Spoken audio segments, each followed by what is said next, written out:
సంగారెడ్డి జిల్లా ఆందోళన మండలం కన్సన్పల్లి వద్ద 161 జాతీయ రహదారిపై ఈరోజు ఉదయం రోడ్డు ప్రమాదం జరిగింది.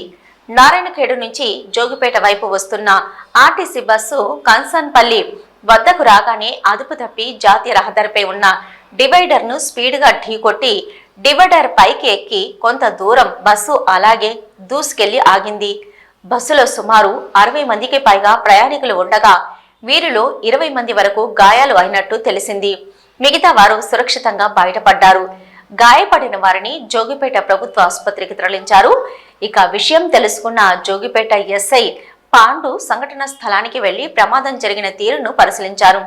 ఆసుపత్రిలో చికిత్స పొందుతున్న వారి పరిస్థితిని వైద్యులను అడిగి తెలుసుకున్నారు.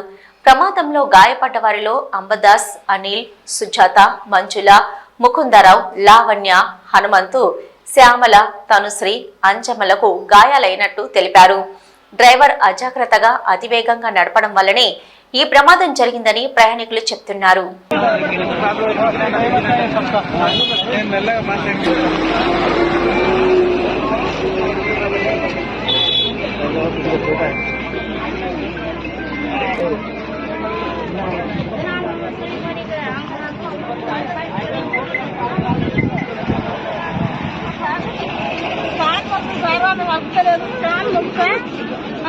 కొద్ది కాదు కాన్